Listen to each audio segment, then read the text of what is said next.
안녕하세요. 청소년 매일성경 묵상을 돕는 묵상 코치입니다.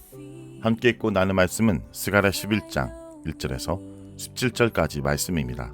여러분은 목자라는 단어를 들으면 어떤 이미지가 떠오르나요? 아마 푸른 초장의 양떼를 돌보는 평화로운 모습이 생각날 것입니다. 하지만 오늘 말씀에 말하는 목자는 단순히 양을 키우는 사람만을 의미하지 않습니다. 오늘 본문에서 목자는 백성을 다스리는 지도자, 왕, 제사장, 그리고 영적인 리더십들을 말합니다. 오늘 말씀을 크게 세 가지로 나눌 수 있습니다. 첫째, 왜 세상이 파괴되고 심판을 받을 수밖에 없는지. 둘째, 그 속에 선한 목자이신 하나님이 어떤 일을 하시는지. 그리고 셋째, 선한 목자를 거부한 결과가 어떠한지 말해주고 있습니다. 혹시 여러분은 우리의 삶이 이유 없이 낭피하고 힘든 상황에 놓인다고 느껴본 적이 있나요? 학업, 친구 관계, 가족 문제 등 예상치 못한 어려움들이 우리에게 덮칠 때가 있습니다. 오늘 말씀은 마치 그런 우리의 삶을 보여주는 것 같습니다. 1절에서 3절은 황폐한 세상의 그 원인에 대해서 말합니다. 네바논과 바산은 고대 이스라엘에서 가장 풍요롭고 아름다운 지역을 상징합니다. 백향목은 왕궁과 성전을 지을 때 사용될 만큼 귀하고 견고한 나무였습니다.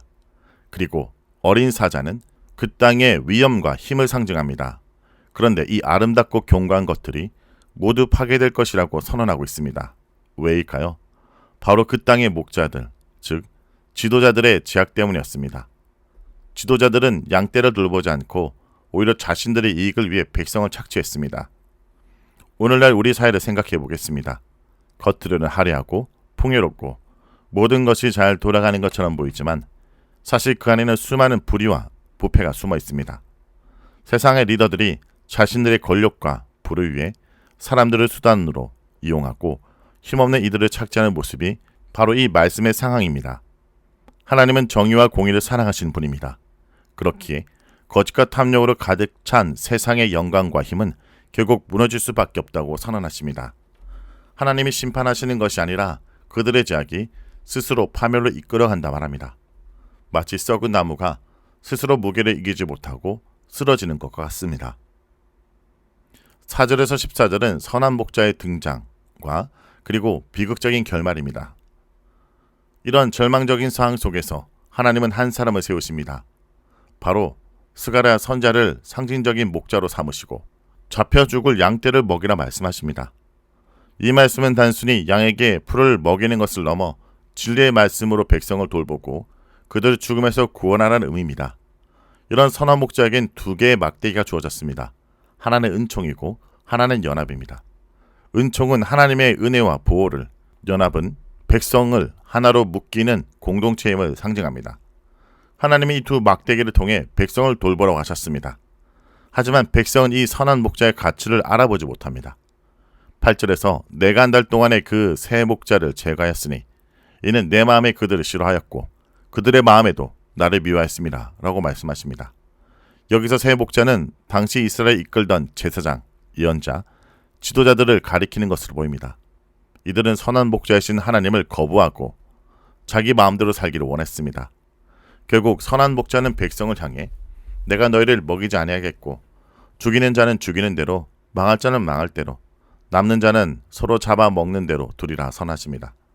이것은 마치 하나님이 그들을 내버려 두시겠다는 무서운 말씀처럼 들리지만 사실 백성 스스로가 선택한 결과에 대한 선언입니다.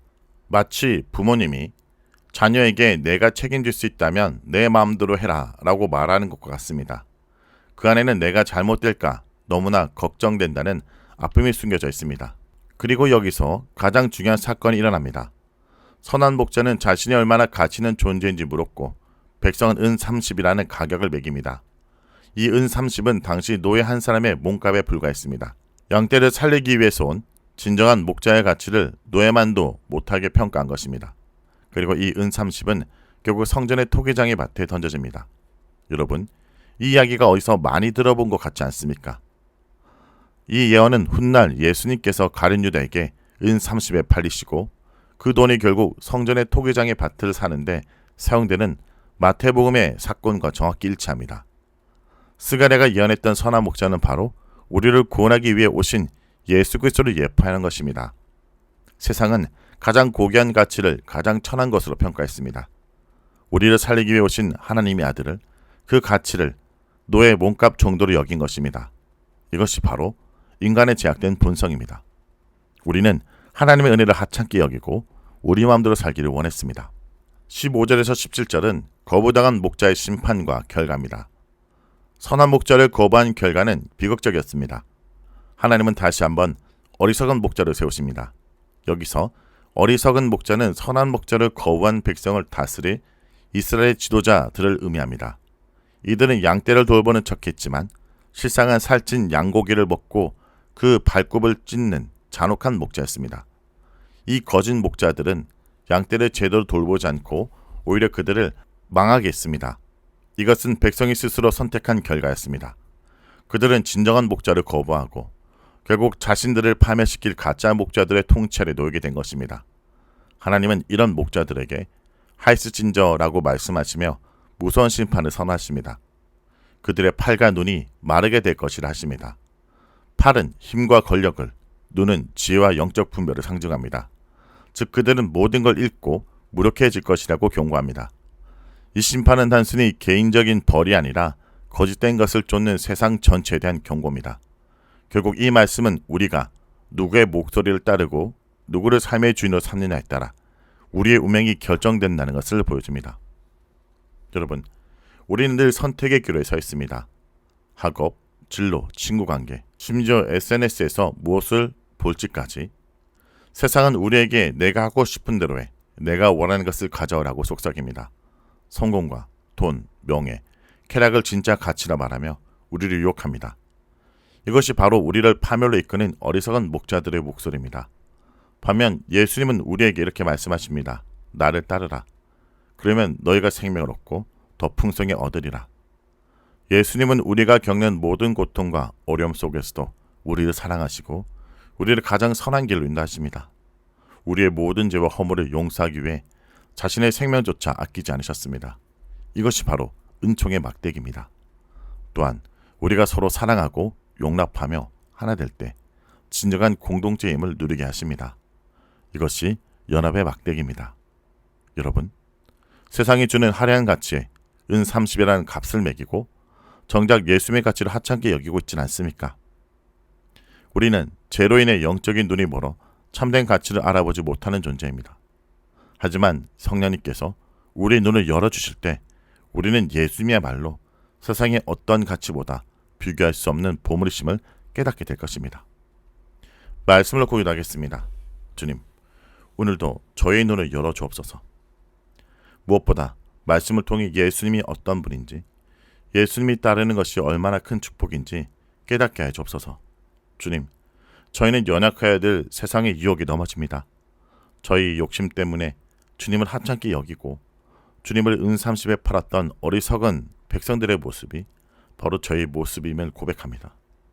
저희 안에 있는 교만과 이기심을 용서해 주옵소서.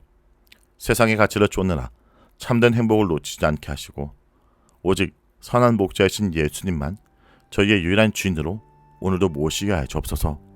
예수님의 이름으로 기도합니다. 아멘.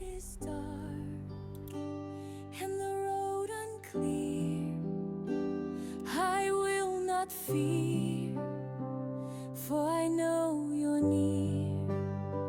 Your word is faithful, steady and true, guiding my steps as I follow you.